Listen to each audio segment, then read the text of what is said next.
This video is dedicated to my soul brother, Meta Rockwell, and it's a response to a video he created today. And that video is essentially talking about co-creating setting. I think he's talking mostly about setting. Forgive me if my short-term memory lacks. I just watched his video and have a very, very basic grasp of the questions that he posed, and I'll try to go as fluidly as possible in the direction that I'm assuming he wants us to go in. Pardon me. And really what I want to accomplish is to help him along and help our community along in exploring this idea, the idea of co-creating setting. Okay, so here we go. I've become fast friends with Mr. Rockwell over the last several weeks here. We've been communicating via Skype and over the YouTube here. In fact, I've gotten him involved in the Reckless Dice podcast live sessions recently. We've been running some Warhammer Fantasy roleplay stuff, but so essentially what I'm trying to get at is we've become kind of fast friends, and I realize as I've gotten to know him better that we are quite similar. We're both very, very interested in music and other things, mainly role-playing, and we have very similar, not necessarily desires or goals with our role-playing, but very similar interests at what he deems the pre-generated realms. So things like Dark Sun, Forgotten Realms, the D&D campaigns, and other game worlds and other settings that, role-playing games have been based on. And we have a very similar outlook, I guess, on the whole process. And I'm like him too, where I'll spend hours creating backstory. I'll spend days and weeks, and I'll spend way more time creating backstory to characters and to areas than I will necessarily play the game for. And I don't think that's a curse. I think that's a beautiful aspect of the hobby that we are all part of, that we all enjoy, and we all like to call our hobby. But really getting into it, he let me know here that Forgotten Realms, I wasn't really privy to this information before, but he let me know Forgotten Realms is one of his favorite settings, his favorite fantasy settings. And I'm on the same boat as him. And the whole video is essentially about co-creating worlds. And is it possible? Can you co-create worlds? So what he's talking about is multiple different, we won't even call them game masters, we'll call them designers. So multiple different designers get together and create a world. And I say to him, yay, it is easy to accomplish. There are a few things you have to do and a few things you have to be willing to compromise over and about, but it is easy, and the best worlds aren't created in this fashion. In fact, the only successful role-playing game worlds, except maybe J.R.R. Tolkien's, all of these are essentially multiple person entities. As that is to say that there isn't a single role-playing game setting out there, apart from possibly Middle-earth, and Tolkien's Middle-earth to be precise, that was developed by only one man, or less than 2 men. The Forgotten Realms is a very good example that he brought up there, something that we both are very, very into, and that was started, I believe, as like a childhood fantasy world with which Ed Greenwood, the original creator of the Forgotten Realms, would place his stories, his pieces of fiction that he wanted to create. And then as Dungeons & Dragons became more prevalent, he worked out rights with that, and it became a setting within the world. And in fact, TSR released hundreds of books set in the Forgotten Realms. But essentially what it's what Mr. Rockwell there, his name's Jeremiah, so I'm going to call him Jeremiah from now on. It's what Jeremiah is talking about as far as co-creating campaign is concerned. So the Forgotten Realms is an amalgamation of many, tens, there's at least a baker's dozen people who are involved in the creation of the realms themselves. And they all lend to a very similar feel because I think there were basic ground rules that were laid out. I think that there was an overarching skeleton that was created by Ed Greenwood.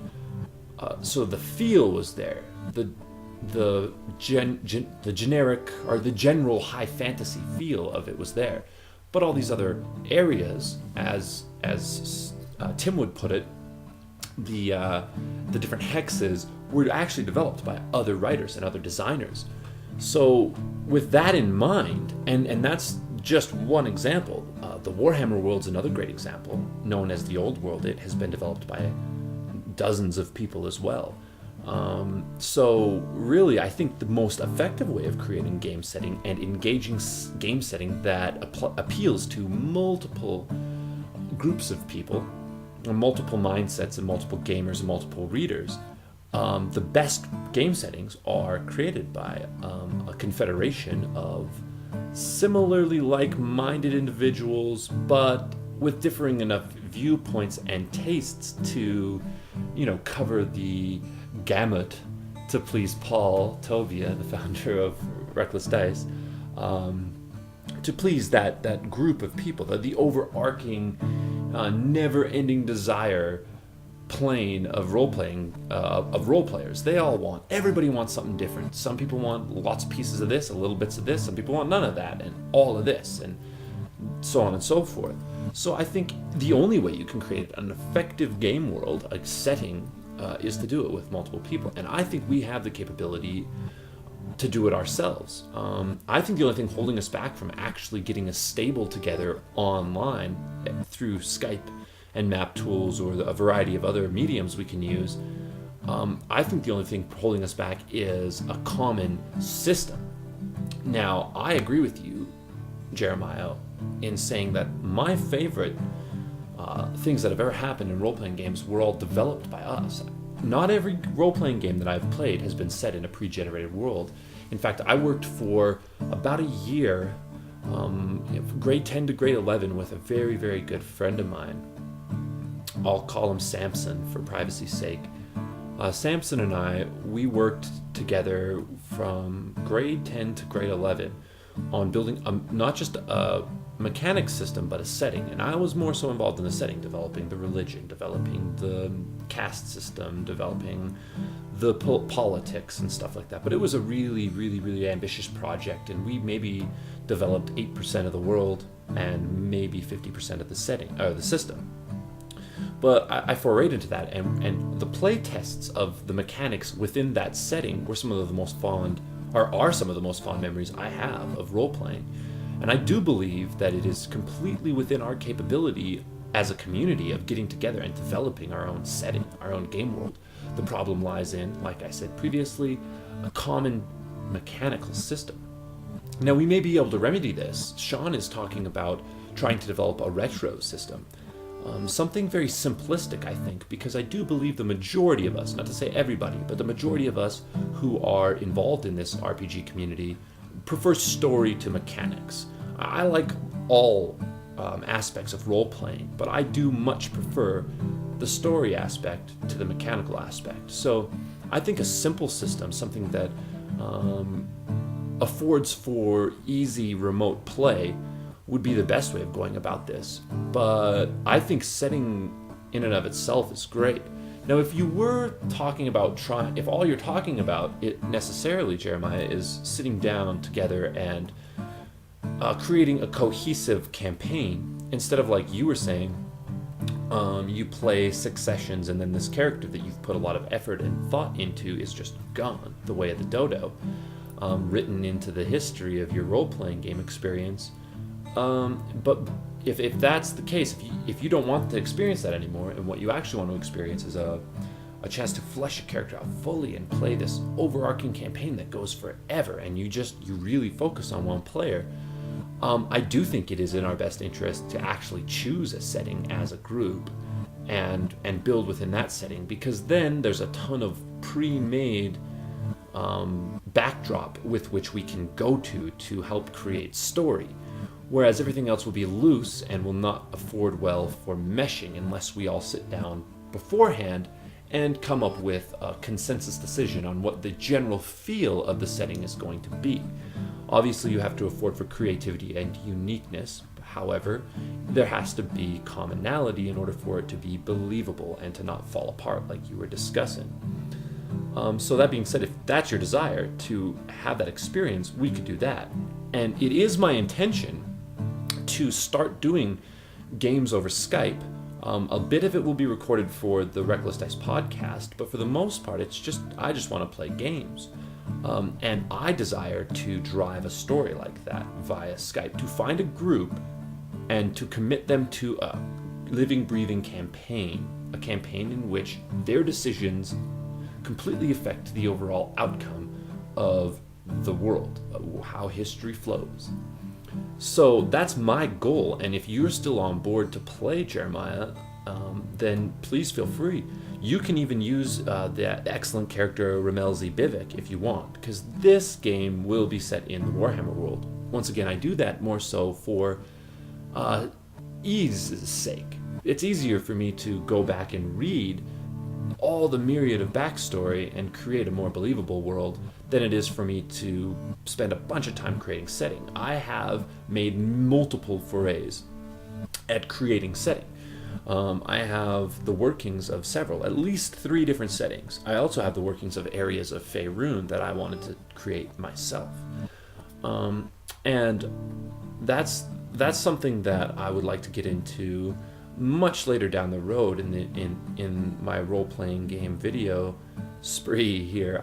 I don't really want to touch on those old settings. I want to try to move forward, and I want to try to include the community like you do, Jeremiah, in everything, or in the process of trying to create it. So what I say is this: I think we can create a setting as a community. It'll take a little bit of checks and balances, and it will take the realization that common ground will have to be reached between everybody who wants to be involved. However, if what you want is to experience a role-playing game, or experience a game where you can take a character for a long time through a long, vast story, not having to worry about creating a new one, and also getting the feeling that you're affecting it, I would suggest that we play, you and me and several other people play in the Warhammer world, and I'll do my best to create that. I'm all about mutual storytelling, so I want to create mutual story. I also want to let you know that if we do end up going into and creating or co-creating a setting over the next however long we have, I'm totally game. I love that idea, but I do hold that we need to have a meeting before we ever decide to do that and decide a basic groundwork. Like, if it's a primitive world, there's not machine guns in it. You know what I'm saying?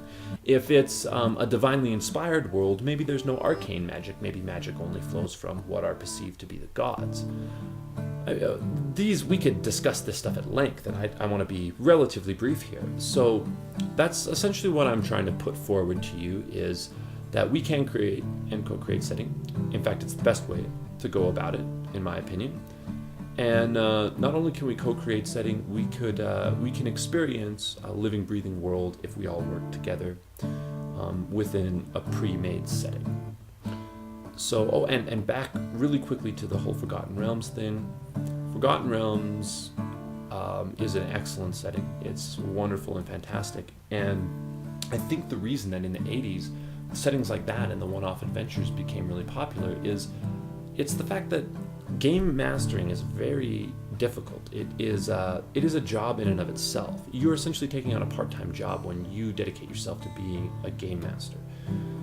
Pre-written stuff, while not being unique in any way, well, I shouldn't say unique, it's unique to the writer who made it, but while not being a unique experience in the sense that many people are going to experience that same adventure, it's a great tool. Aids such as this, I have another video about aids, and aids such as that, like pre-made adventures or pre-made maps or pre-made histories of certain areas, yada yada yada. You can get away with a lot of artistic license, I guess, even within pre-made settings. So I think the reason that those took off so much is it eased the task for a game master. It eased the workload for the game master, and that's why they became popular. Plus, it was a relatively newfangled idea to do this role-playing. So people bought these adventures, because maybe they weren't keen to ideas on how to create their own settings or their own adventures. And that would be my 2 cents worth on the subject. Anyway, I hope that this can continue. I hope that we get several different people involved. I hope we have a good discussion on this. Our community is relatively good for that. Keep gaming, guys, and Jeremiah, I'll see you online, and let me know if you're interested in developing a new character for the adventures that I want to throw in the Warhammer world for RDP in the near future. Thanks a lot, guys.